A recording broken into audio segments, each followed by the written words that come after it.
it was a great basketball game. My hat's off to Tennessee Tech. They're a heck of a team. Got a lot of offensive weapons, obviously, but it was a great win for us. Any league win is big, and obviously this one was really big. They're very, very talented. They're well coached. Our guys really stepped up and made the plays down the stretch we needed to, and it was a big win for us. You guys got down about 12, 13 points there in the first half, and it was starting to look kind of dicey, and you all closed it there before halftime. Obviously, you made a lot of shots, but what did you see as sort of the big key to success, cutting that deficit down there? Well, I thought that we were able to pick up our pressure points a little bit.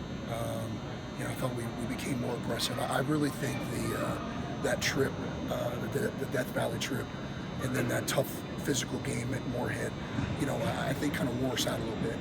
But once we were able to find our legs, I thought we played pretty well. But I give all the credit to Tech. I mean, they're a really, really good team, and they're very, very hard to guard.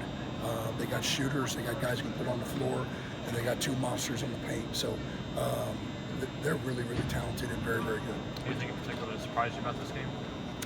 No, I thought, Richard Lee really stepped up and played well. Alex Anderson looked like the Alex Anderson of old tonight. He made really big shots, and, I thought we really played through the post really well with Miles and Tamon. It was a great team effort. I thought we got key stops when we needed to, and we were able to score the ball. What did you make of the ebb and flow of this game? They missed 3 shots in the first half. You guys responded with 16 3-pointers. You've done that twice now, 3 times in program history, all under you. Well, I tell you what, we never were able to get in transition in the first half because they kept making shots. I got to look at the film. I thought defensively we did a decent job at times, but they caught us in some rotations and made us pay every time we made a mistake. But I really thought our half-court execution was really good, especially in the first half, because we weren't able to get to any transition baskets. The second half, I thought we were able to really play out of the post. We were also good in transition. We were able to space the floor, get the corners filled, and play off some penetration, which is good for us. Seems like this team really understands that there's going to be a time in each game where you guys make a run too. What did you make of that run to start the second half? Well, we talked about it at halftime. So it's a long game. We were playing pretty well at times, but there's some things that we needed to adjust. And I think that a lot of that comes back to our senior leadership. We talk a lot about that during the season and every day in practice, that there's going to be ebbs and flows in a game. And, when things are rolling and shots are going in, it's great. And when they're not, okay, how do we get to the free throw line? How do we get a post touch? How do we able to control tempo when we need to? So we talk about a lot of those things as a team. And this team now is starting to grasp that.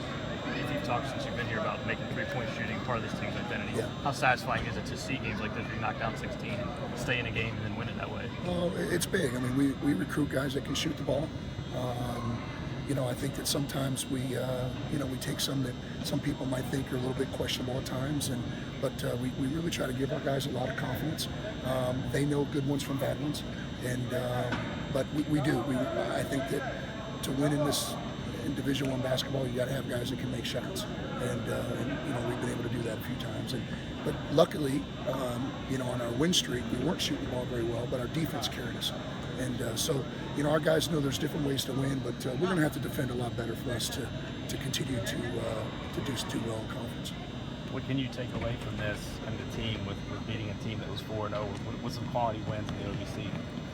Well, I think it gives us a little bit of confidence. I think, and what I hope is that West Tennessee and Martin, Union City, Paris, all of West Tennessee, Jackson, really comes out and supports this group. I mean, we have a good product. I said it on my post game. I mean, how good could we be if we actually filled the arena? And I think that that's one thing that if we can, we're getting a lot better. Our fans that are here are great. We're getting more people coming to the games, and I said it before, but how good could we be if every night this place is full and rocking? We got a good product, and hopefully West Tennessee will catch on.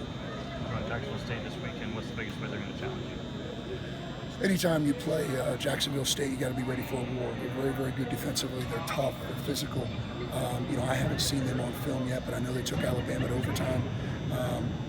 They're a lot better than their record. We're going to have to go in there with a chip on our shoulder and figure out how to win a game on the road. Thank you, Coach. Thanks.